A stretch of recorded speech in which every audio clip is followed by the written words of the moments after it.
سب سے امپورٹنٹ چیز پاکستان میں رول آف لا ہے. اکانومی کنیکٹڈ ہے رول آف لا کے ساتھ. یہ لوگوں کو غلط فہمی ہے کہ جناب مجھے جو جنرل باجوہ وہ ہر چیز کے ہر فن مولا بن گئے تھے، تو ہمیں بتا رہے ہیں کہ جناب دیکھیں آپ اکانومی کے اوپر کانسنٹریٹ کریں، یہ احتساب کو بھول جائیں، یہ اکاؤنٹیبلٹی بھول جائیں.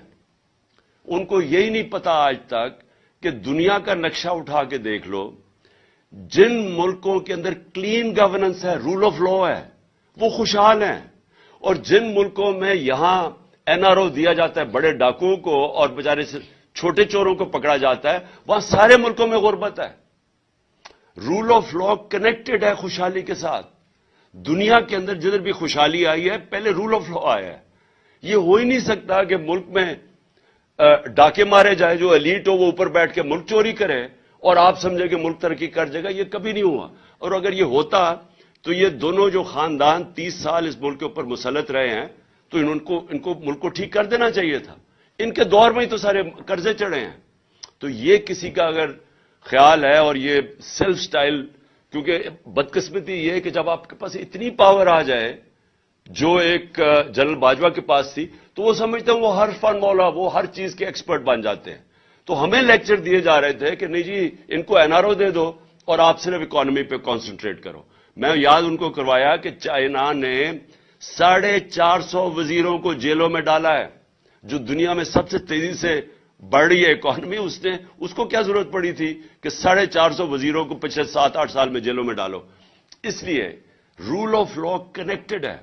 اور میں آپ کو یقین دلاتا ہوں کہ ہماری جو سب سے بڑی ریسورس ہے اوورسیز پاکستانی ہے. میرا ان سے سب سے دیر 30 سال تک رابطہ ہے. انہوں نے شوکت خانہ میں مدد کی، نمل یونیورسٹی میں، پی ٹی آئی کو جس کو فورن فنڈنگ کہتے ہیں، وہ اوورسیز پاکستانی مدد کرتے ہیں. وہ سب سے زیادہ جذبہ رکھتے ہیں. ان کی انویسٹمنٹ نہیں آتی پاکستان میں. وہ پلاٹس خرید لیتے ہیں لیکن انویسٹ نہیں کرتے انڈسٹری میں اور بزنسز میں، کیونکہ ان کو کانفیڈنس نہیں ہے. پاکستان کے انصاف کے نظام پہ کانفیڈنس نہیں ہے. اور میں مڈل ٹیئر انویسٹرز کی بات کر رہا ہوں، بڑے بڑے انویسٹرز نہیں. اور اگر ہمارے پاس 1 کروڑ میں سے میں کہتا ہوں 5 لاکھ پاکستانی بھی انویسٹ کرنا شروع کریں، آپ امیجن کریں کہ کتنی انفلو آگے ڈالرز کی ہمارے ملک میں. تو اس کے لیے کانٹریکٹ انفورسمنٹ چاہیے، اس کے لیے رول آف لا چاہیے، اس کے لیے ایک کانفیڈنس چاہیے ہمارے ملک کے انصاف کے نظام پہ. تو یہ کنیکٹڈ ہے خوشحالی سے. آپ نے میرے سے بار بار سوال پوچھتے جی آپ کے پاس کیا اس کا حل ہے، یہ جو آپ دلدل میں